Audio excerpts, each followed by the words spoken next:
Buenas tardes, mi nombre es Inmaculada Concesión López Torralbo y a continuación vamos a ver el tema 5, titulado La mediación escolar de la asignatura Prevención y Mediación de Conflictos en el aula. Pues bien, en primer lugar vamos a ver una definición de qué es la mediación, que se define pues como un proceso de comunicación en el que se ofrece a las personas que han entrado en un conflicto la posibilidad de dialogar y de escucharse en un espacio pues de libertad, de respeto y de seguridad, para que así puedan comprender lo que le ha llevado a ese conflicto y puedan pues por sí mismas llegar a una solución o un acuerdo. Además, pues serán esas partes las responsables de la resolución de dicho conflicto. La mediación, por tanto, supone un aprendizaje y un acercamiento a la sociabilización de forma positiva y no violenta.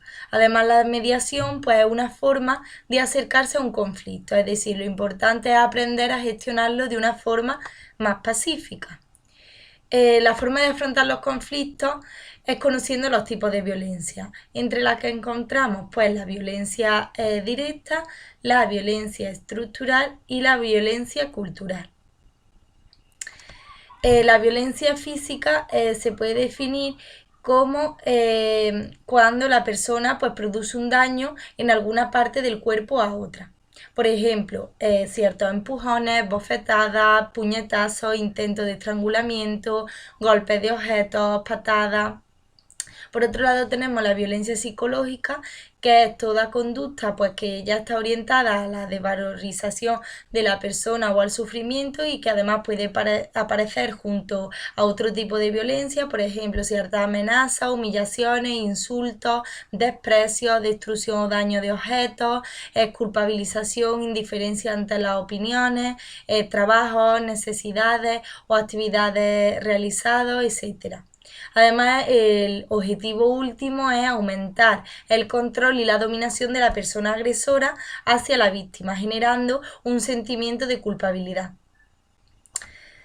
Dentro del ejemplo podemos decir el iceberg de la violencia de género, es decir, en este iceberg tenemos una primera parte que sería la más visible, es decir, englobaría la agresión física, la violación, la amenaza, los gritos, los insultos y el abuso sexual.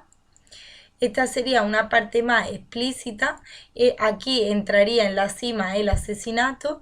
En la parte central quedaría más en una parte un poco más invisible, que sería pues humillar, despreciar, desvalorizar, ignorar, un cierto chantaje emocional, culpabilizar. Y por otro lado tendríamos las formas más sutiles, que sería pues el humor sexista, el ser controlador, la publicidad sexista, la invisibilización, el lenguaje sexista, la anulación y el micromachismo. Por otro lado, tenemos el conflicto como una oportunidad, es decir, los conflictos son oportunidades para el aprendizaje si se trata de una forma más positiva y constructiva. Es importante pues trabajar el conflicto para que no se enquiste y se envuelva a una situación más violenta o de agresión. Además es importante no solo trabajar de justificar el conflicto, sino de llegar a enfrentarse a él utilizando pues una serie de herramientas como es el diálogo y la comunicación. Además, la comunicación es una herramienta muy necesaria para llegar así a la base de los conflictos y a encontrar soluciones satisfactorias para ambas partes. Y además la comunicación como forma pues, de trabajo, además la comunicación es el eje de la mediación. Pues bien, por otro lado, es fundamental que ayudemos a los jóvenes a construir una imagen positiva de sí mismos, favoreciendo así pues, el desarrollo de su autonomía personal. Encontramos también la identidad personal, que es la conciencia que cada persona pues tiene de ella misma, diferente a los demás, tanto en destrezas como aptitudes, como actitudes, como fisionomía. Además se construye pues a través de la interacción con el entorno. Por otro lado tenemos el autoconcepto, pues que es el conjunto de opiniones e ideas sobre nosotros mismos, es la manera que tenemos de autodescribirnos. La autoestima, por su parte, pues es lo que sentimos ante los rasgos que nos definen. Es una valoración más personal, es decir, la relación entre el yo ideal, es decir, como me gustaría ser, o el yo real, que es como realmente soy. Por otro lado estaría la autoestima ajustada, que es cuando una persona pues está segura de sí misma, siendo ya consciente pues de sus capacidades y de sus limitaciones, tanto de sus virtudes como de sus defectos. Y además pues se siente querido y respetado por sus iguales y adultos de referencia. Y este pues influye en el autoconcepto positivo. Por otro lado, tenemos ciertas habilidades de comunicación. La comunicación pues implica una relación y compromiso entre las partes. En función del tipo de comunicación, pues tendremos un modelo de relación concreto y los patrones de comunicación que se mantienen en el tiempo pues contribuyen a desarrollar relaciones asertivas y con capacidad mediadora, dentro de las cuales encontramos una escucha activa, ser empático, ser asertivo y tener cierta resiliencia. Además, encontramos también las fases de un proceso de mediación.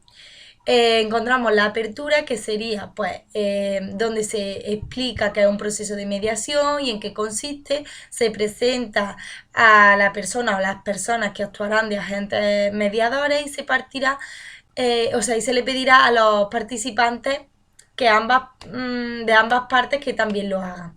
Desde un primer momento se asegurará a los participantes que su participación será confidencial y se les recordará en todo momento que es la base de la comunicación, el respeto, la tolerancia de ideas, además de las creencias, sentimientos y las necesidades de todos. Se recordará que el mediador no se posicionará a favor o en contra de ninguna de las partes, pero pues que está ahí para garantizar cierta seguridad y libertad en el proceso.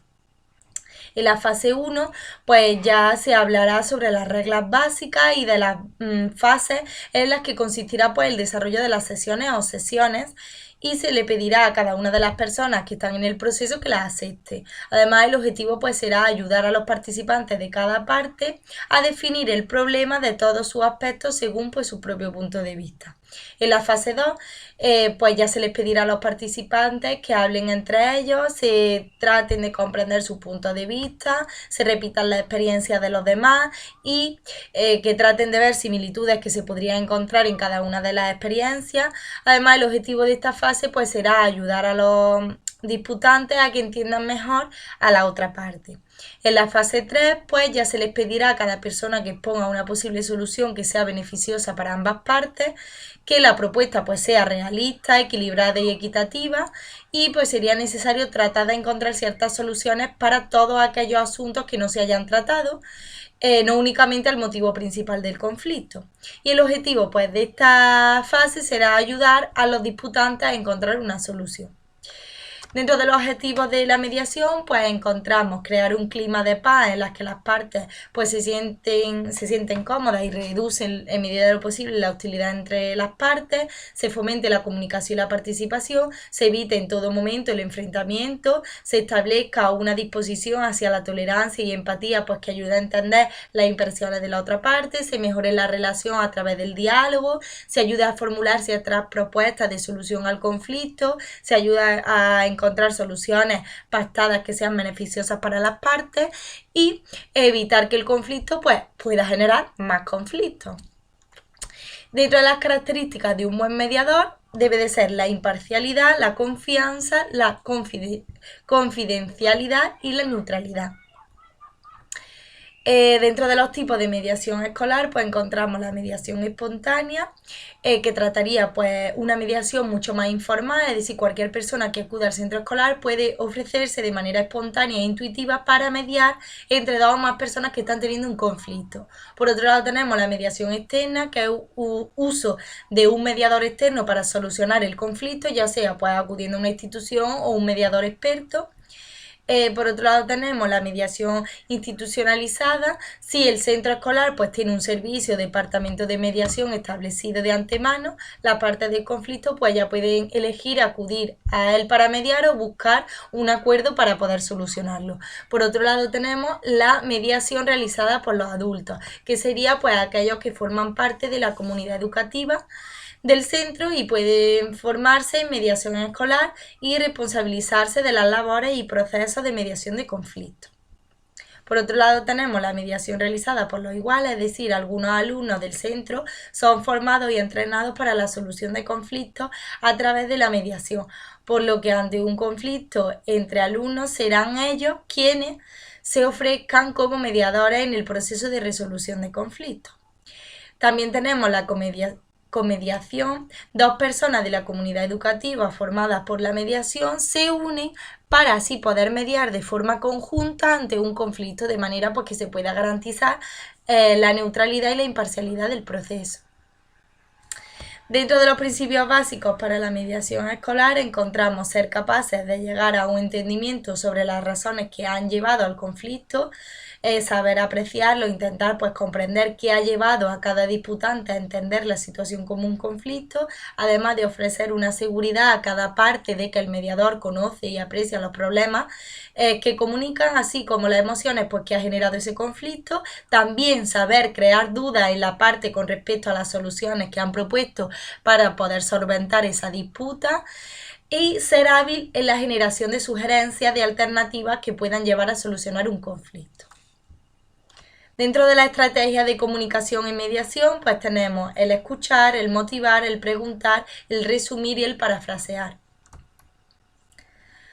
Dentro de los principios básicos, pues tenemos que la mediación es una técnica, una herramienta que puede ser entendida como una forma global de gestión de los conflictos, de la implantación de una estructura de afrontamiento de la educación basada en la educación para la paz y de los derechos humanos, en la que toda comunidad pues, debe estar implicada para que tenga éxito. Además, para que un sistema de mediación escolar tenga éxito, pues se deben dar una serie de puntos, como es la consistencia en el uso del sistema de mediación escolar, entornos físicos y medioambientales adecuados, desarrollar así actividades de formación y sensibilización y seleccionar de forma adecuada las figuras mediadoras. Bueno, pues hasta aquí llegaría el tema 5 y me gustaría dar gracias por su atención.